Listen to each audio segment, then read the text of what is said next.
Okay friends, welcome to the next section of this class plate techniques.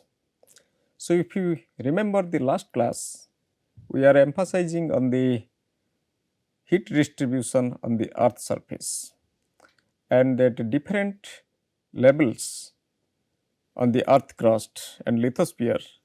Similarly, in the lateral scale, whether this continental lithosphere or the oceanic lithosphere, how heat production and heat flow is distributed and how it will play a role in this plate tectonics that we discussed. And today we are going to discuss about pressure and gravity, because the pressure, if you imagine, once it is an extensional environment or it is a compressional environment or it is a slide blast environment, there is a play of role in the pressure. Similarly, if a subduction zone is there, so one oceanic lithosphere is subducting down under this continental lithosphere or under another oceanic lithosphere, it is going under tremendous pressure. Now, how pressure at which level it changes with the what value, that we will discuss. Similarly, the gravity value, that is the density, whether these two continental systems they are colliding or two oceanic system they are interacting. So, that will play the role the density of the plate. For example, if the two oceanic lithosphere they are interacting, the more denser lithosphere that will go down. So, that is why it is important to know what is the pressure distribution through depth and what is the pressure distribution in the lateral scale and in the gravity distribution throughout this globe and at the different continental plates or oceanic plate and in the plate boundary. So, if you see this graph in the right hand side, here the depth in kilometer, it is written, that is the surface of this earth to the core, and the pressure in gigapascal. So, pressure in the gigapascal, if you see at the surface and it is moving to the core. So, it is varying from 0 to approximately 400 gigapascal. So, in this atmospheric level, the pressure we generally measure in millibar, bar, like that. However, this earth pressure is tremendous. It is very difficult to express in terms of bar, it may be some millions bars. So, that is why for this safer side or for the convenience of expression, we use these the gigapascals in order to express the pressure of this earth or the continental or the oceanic lithospheric system. Now, the pressure is continuously increasing hydrostatically with the increasing of the depth, but that is the condition is after the depth of compensation. Now, the question arises, what is the depth of compensation? Probably you know this term isostasy. So, isostasy is nothing, it is the balance of density. So, different density material on this earth lithospheric system, they are placed side by side and at certain depth, all this, either it is a high density material or the low density block or high density block, they are compensated with a certain depth.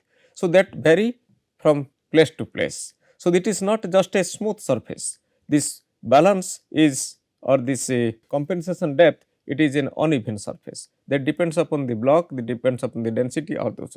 So, that means I want to say, after that depth of compensation, this pressure inside the earth or up to this core of this earth, it is varying hydrostatically, isn't it? So, the rate of increase at the depth of this major seismic discontinuities are there. So, here if you see, this is the pressure variation, and wherever there is a major discontinuity is coming, either it is crust mantle boundary or mantle core boundary or upper crust lower crust boundary, the slope of the graph is changing, because the rate of change of pressure it is changing from one discontinuity to another discontinuity. And the high pressure in the earth are commonly quoted as gigapascals, that we have already discussed, because it is very difficult to express it in bar or millibar or so something. So, it is tremendous, that is why we use this term gigapascal to study the earth's pressure. And here if you see this image, the density and the pressure increases with depth increase. So, that means from the surface of this earth we are going to this core, the density is increasing, the pressure is increasing, and that means at the core we are experiencing high pressure, that is about 400 or 380 gigapascal or so. But our main concern is not up to this core. Our main concern is up to few kilometers, that is around 40 kilometer depth in the continental crust and around 6 to 7 kilometer depth in the oceanic crust. So, whatever the pressure distribution there, that we will discuss in detail. The pressure reaches to a value around 380 gigapascal, that is 3.8 million bar at the center of this earth, which is about 4 million times of the atmospheric pressure at the sea level. So, with this earth, suppose it is in hydrostatic pressure we are going to measure for a particular depth from the surface of this earth up to that depth. Suppose that depth is r, we believe. So, this pressure at depth r is the due to this weight of this overlying earth's layer between r and the earth surface. So, that means if this is the globe and this is the center of this earth. So, we want to measure the pressure up to this depth. So, that means what we are doing, this is the distance r. So, up to this distance we can calculate the hydrostatic pressure, and that hydrostatic pressure, it is the function of density and the gravity. So, this formula is already given here. Based on the formula, at any point of this earth we can calculate the pressure value. Now, the pressure at the core mantle boundary about 136 gigapascal, and at the core around it is 380 gigapascal. So, now if you see this figure, it is given here. This is the pressure, how it is increasing with depth, it is given, and here it is the crust and this is the mantle. So, you see at the crust and the upper mantle, this pressure is this much, and in the transition zone this is around 14 gigapascal. Now, if it is coming to the upper mantle and lower mantle, it is around 24 gigapascal. Similarly, once we are going to this mantle core boundary, it is coming around 136 gigapascal. Similarly, at the outer core and inner core boundary, around it is 325 gigapascal. At the center of this earth, it is around 380 gigapascal. So, that means tremendous pressure you will experience at the center, and our main concern it's about at this upper mantle, up to this upper mantle, because in the plate tectonics we will confine ourselves around this depth. So, now the question arises, if this much pressure is increasing to depth, that means at the high pressure zone these rocks must be in the solid form. Then why there is a asthenosphere which is just below the lithosphere, it is semi solid or it is a semi liquid form. So, now this answer is here. The high temperature and pressure which exist at the depth of the asthenosphere, it causes its viscosity to be low enough to allow viscous flow to take part in the geological time scale. This viscous flow is going on. So, that is the temperature which is playing major role there than the pressure. So, that means at that asthenospheric level, if we calculate the pressure from this formula, that means we are getting the pressure of something, suppose it is x. However, if you are talking about the temperature it is playing dominant role rather pressure. So, that is why this material which is below at the depth of atmosphere, it is temperature wise more influenced than the pressure wise. That is why it is becomes low viscous material and it is flowing or it is deforming like this convection current, and it is deforming in the plastic deformation type. Now, it comes to gravity, because we know once we are going down, the pressure increases, the density also increases, density of the medium increases. So, that is why a continental crust having different density than the oceanic crust. Similarly, within that continental crust, there will be variation in gravity, variation in density. So, these areas where the concentration of high dense material is there, for example, if you go to this greenstone belt, the greenstone belt, they are high dense areas or high density areas. So, if you go to the granitic terrain, it is low density areas. So, that means that is why there is a variation in also gravity. Similarly, compared to the oceanic crust and the continental crust, the oceanic crust, they are heavy and composed of ferromagnesian minerals. That is why they show high gravity value, and this gravity value, it is playing major role, or the density, it is playing major role while there will be plate interaction. Suppose we are stretching a continental crust. So, that means we are stretching it, stretching to certain extent, and finally, we are creating a rift basin. Through rift basin, we are allowing this magma to come and forming a mid-oceanic ridge. So, imagine earlier it was a low density material, it is the continental crust. Now, with time, more and more dense material we are intruding with that. And before this drifting state, before the emplacement of full fledged mid-oceanic ridge, there will be normal faults. And through this normal fault, there will be magmatic intrusion. And once the magmatic intrusion is there, again it increases its density. So, that means I want to say, with a low density material, we may intrude high density material. Similarly, within a high density material, we may intrude low density material, and overall it affects the plate behavior. So, during the plate interaction, this gravity value or this density value, it plays a major role to decide whether this plate will go and under, that means subduct, or it plate will be abduct. If it is abducting, what will be the subduction angle? And if it is abducting, at what extent it will abduct, and whether this will bend or this will fold, or that which type of fold will form, that depends upon all these things. So, now if we assume this earth to be perfectly sphere, the gravitational acceleration A towards the earth is then given by this formula, where this me is the mass of this earth and g is the gravitational or the Newtonian constant, and r is the radius of the earth. So, at any point, like we are able to calculate the pressure, similarly at any point we are also able to calculate the gravity value. And the fact that the earth is spinning on its axis, it means that the value of gravitational acceleration on its surface is reduced. So, that means we have a gravity value which is the lateral density change that can detect, but on the surface as it is spinning, this gravity value is reduced. So, if you see this figure, it is very interesting in terms of defining the geoid and spheroid.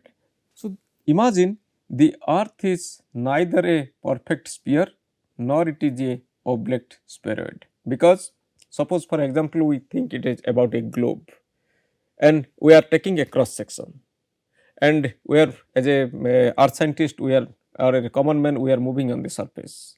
So, we have to go high to reach the mountains. Similarly, we have to go low, much deeper into the ocean basin to reach up to the trench. So, overall, if you are drawing a cross section of this earth, so here this cross section will be like this at the mountains region, and similarly you are going to this lower level, that is the trench at the ocean basins like this. So, that means the earth is not a sphere, earth is not an ellipse, it is of a different shape, that is called the spheroid shape. So, now the question is how to calculate the gravity value at a particular portion. So, the mountains and the deep oceanic trenches are the deviations of the several kilometers. If you talk about the mountain, this Everest, it is about some thousands of meters, some thousands kilometers. Similarly, you are talking about the Marina Trench, it is the kilometer depth. So, that means it is not a smooth surface, earth surface is not a smooth surface, it is a rugged surface with some mountains and some valleys, some trenches like that, some ocean basins is like that. So, this geodetists who people are working in the gravity, they use the surface of the ocean as a reference surface, which is sensible since it is a liquid and it is necessarily it will take equipotential surface. So, that is why this equipotential surface, that is called a geoid surface, that is called a geoid surface. So, now this geoid surface, and if we are measuring the gravity value and this gravity value with respect to this, but this gravity we have an equipotential gravity surface, that is called the geoid surface. Over the ocean, the geoid is the mean sea level, and over the continent it can be visualized at the level at which water would lie if we are digging a canal. That means, if we allow the surface of this ocean to penetrate into this continental system, what would be its level? So, this is the surface, the equipotential surface. So, all these navigations, all the surveyings are reference to the geoid only. So, here there are two terminologies can be introduced, that is called free air anomaly and Bouguer anomaly. So, generally those people who are working in a gravity survey, these are very familiar with this free air anomaly and the gravity anomaly. It is nothing, this the we are measuring a gravity values at a particular point, and if it is above the sea level, or what extent it is what above the sea level, how much it is above the sea level. If we want to calculate the free air anomaly, we just remove the material. So, we believe that is only free space, it is an empty space, and we measure the gravity value there with respect to our geoid. Similarly, Bouguer anomaly, that means we are inserting a slab of the equal density or the similar density to that level, and we are calculating the value here, and we are comparing with the geoid value. So, this measured versus the calculated, that is the anomaly. So, the free air anomaly and Bouguer anomaly, there are number of anomalies these people who are working in gravity survey, these people are using. So, just for your information, this is the difference between free air and the Bouguer anomaly. So, Bouguer is the density element, that means we are inserting a slab of equal density of this much, so that it will give some value. So, in the calculation. So, this is the difference between the free air and Bouguer anomaly. Now, we have shield area, we have platforms, we have mobile belt. If you see this shield area and platform areas, they are characterized by broad Bouguer gravity anomalies. It is varying from -10 to -50 milligal, and occasional sharp anomalies which are local importance. This is very important for exploration point of view.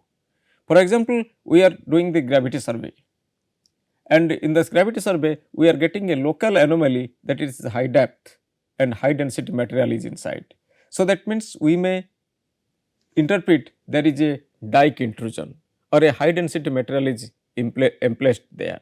Similarly, suppose there is a low density material is there and we are carrying out the gravity survey. So, there will be the gravity value will fall down like this. So, that maybe we may interpret there is a granitic intrusion, that means low density material is there. So, that means if it is a local, that means it is useful for exploration point of view. But however, if it is broad, so that is related to the crustal composition, either it is a platform, it is in shield area, or this is a continental crust, oceanic crust, that means it is a broad region. So, it is important for this plate tectonics point of view, but the local anomalies, it is very important for this exploration point of view. So, anomalies with width of hundreds of kilometers reflect inhomogeneities in the lower crust and upper mantle, and those of smaller size reflect the surface rock types of a fault zone. Yes, as we few minutes back we are talking about this mineral exploration. This is structurally adverse feature identification like fault. So, fault zone that is enriched in low density material. It is a local anomaly. However, if it is a broad anomaly like width of hundreds of kilometers, that is reflecting the inhomogeneity in the crustal composition, in the crustal structure. That is why local anomalies, they are very useful for us for exploration point of view, and this broad anomalies, they are useful for plate tectonics point of view. If you see here this geophysical feature of this crust and their Bouguer gravity anomaly, here the shield it is -20 to -30, platform -10 to -50, then orogens it is coming, you see it is around hundreds of times. So, that means more broad the matter is, more the value is. So, that is why local values they are important for exploration and broader values, higher values they are important for plate tectonics. Now, you see this some of these images representing different types of basins or this importance for local and regional importance. If you see, this is a sedimentary basin and this is the gravity anomaly. So, you see how broad is that. So, this is the sedimentary rock, and sedimentary rock it is low density material. So, this low density material it is lying on the high density material. So, that is why it is giving a broad negative anomaly in terms of kilometers. So, here the Bouguer gravity anomaly profile across a granite body. In the last class when we are talking about or defining the upper crustal composition, probably you can remember we are talking about when there is a granitic intrusion and we are doing this gravity anomaly. So, this gravity anomaly is giving lower than the average continental anomalies. So, here if you see it is a granite intrusion and this is basic igneous and country rock. So, this gravity anomaly it is falling down, it is less as compared to this surroundings. So, that means the granite it is a low density rock. Similarly, the sedimentary basins, the sediments they are the low density material. So, that is why these can be detected by gravity profiling. But here suppose there is a ore body, either it is platinum or any ore body. So, these are the high density material. So, the high density material if you see this gravity value it is going and finally it is going up at this section and this is giving the high density. That means surrounding to compared to the surrounding we are concentrating high density material here. So, that is why we are getting a positive gravity anomaly here.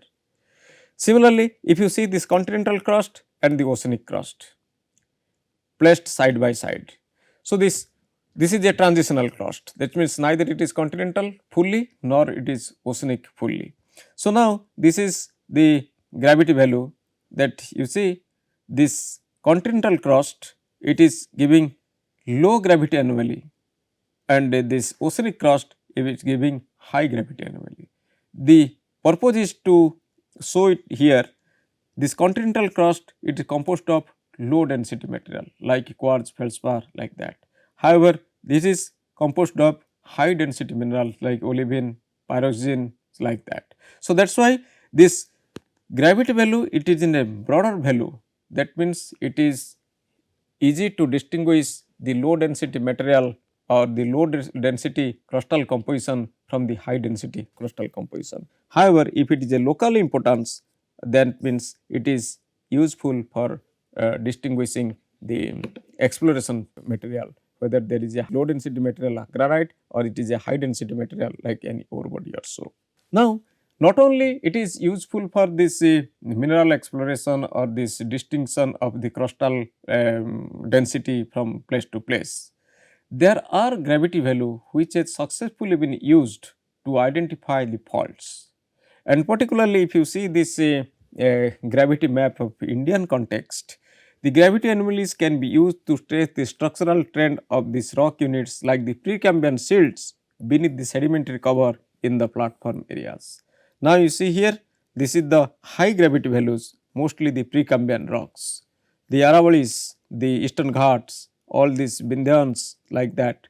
So, Delhi supergroup. So all these sedimentary, that means all these Archean terrains or these Precambrian terrains, they are represented by this high gravity data or high, that is high density material is there. And similarly, if you trace this gravity value across the Himalayas, you will find some of these trends. These trends are nothing, they are the basement structures. Similarly, here these are the basement structures, they are cross cutting the Himalayas. So, based on this gravity value, some of these very high crustal scale faults have been identified and had been traced across the Himalaya from the peninsular system to across the Himalaya. In between, this is the Ganga plain, which is covering of or covered by low density material like the sediments. So, that is why its signature, the gravity signature in the Ganga plain is negligible as compared to the Himalayan system as well as in the peninsular system. So, that is why tectonic contact between the crustal province in the shield and platform areas are also often expressed by the gravity anomalies, and tectonically adverse features like the faults that can be traced based on the gravity anomalies. So, that means this crustal density change which is detected by the gravity that plays an important role in the plate tectonics. Now, Phanerozoic orogens have large negative Bouguer anomaly, that is minus 200 to minus 300 milligal, reflecting their thickened root. So, a mountain having thickened root that have negative gravity anomalies. So, if a young orogens belt near the continental broadland and island arcs that exhibit is smaller anomalies. So, that means based on this gravity anomaly, we can detect which type of material is lying beneath. So, that will help us to understand the plate tectonic setting, that what this plate interaction has created. Either what is lying inside, either it is high density material is lying or low density material is lying. So, plate can be identified which were in the subducted, already subducted, and there is no surface indication whether this subducted plate residual format it is lying there or not, that can also be detected by these gravity anomalies. Large negative anomalies in the basin and ridge province and in the most continental rift reflect thinning of the lower crust and the presence of the shallow and low density upper mantle. So, here if you see the basin and ridge province, here it is large negative anomalies. Why? Because the system is stretching, the continental system is stretched. So, due to stretching, the crust becomes thin. So, it is the sedimentary basin, most of these host and gravens, hundreds of host and gravens are there filled with sediment. So, this is due to stretching, the crustal thinning, we are getting negative gravity anomalies. Small positive gravity anomaly superimposed on regional negative anomaly occurred in the center of the some of the rifts appeared to be caused by near surface intrusion of mafic magma, that is mafic magma. Had it been a felsic magma, so that is of negative gravity only, because it is already tested by this granitic intrusion. So, if it is crossed it stretching and it is intruded by mafic magma and we are carrying out this gravity survey. So, that means we will get a positive gravity anomaly. This positive gravity anomaly is nothing, it indicates that this due to stretching there is magmatic intrusion and the magmatic composition it is of mafic magma, it is not felsic one. So, these are the use of this gravity value or the gravity survey and how it is used in the plate tectonics. Bouguer anomalies in the ocean volcanic islands range large and positive, that is plus 250 milligal to small as minus 32 plus 45 milligals. Negative anomalies observed over trenches reflect the descent of the less dense lithosphere into the upper mantle. And some gravity profiles suggest thinning of the crust on the oceanward side of the trench. Bouguer anomalies range from plus 250 to plus 350 in ocean basin and from 200 to 250 on ridges and 0 to plus 200 over marginal and inland sea basins. So, based on this gravity value, we can say which type of tectonic environment we are dealing with. And in the North Atlantic, the Bouguer anomaly increases away from the mid-oceanic ridge and due to cooling of this lithosphere as a function of age. If you remember, we are talking about the age. Once we are moving away from the mid-oceanic ridge system, the system cools down and becomes rigid, and once becomes rigid, its density increases. So, that is why this Bouguer anomaly increases away from the mid-oceanic ridge. The increase is due to the increasing of density, and the minimum in the Bouguer anomaly over ocean ridge suggests that they are isostatically compensated by the hot low density upper mantle material beneath it. So, that ocean basin is isostatically compensated, however, the continental system it is isostatically not compensated. That is why you will find number of variation of the gravity value in the continental system, however, in the oceanic system except the island arcs and this volcanic systems, that is the volcanoes, that hotspots, otherwise you will find a uniform gravity value in the oceanic system. Smaller Bouguer anomalies in the marginal and inland sea results from thicker sedimentary layer in the basin. So, that means by this looking this gravity data or gravity value, we can say what type of sedimentary basin is there, how much thickness of sediment is there, what is the nature of the sediments are there, either it is high density material sedimentation is there or it is low density material sedimentation is there. And this is the gravity value, it is starting from this 0, that means from surface to the center of this earth. So, thank you very much, we will meet in the next class.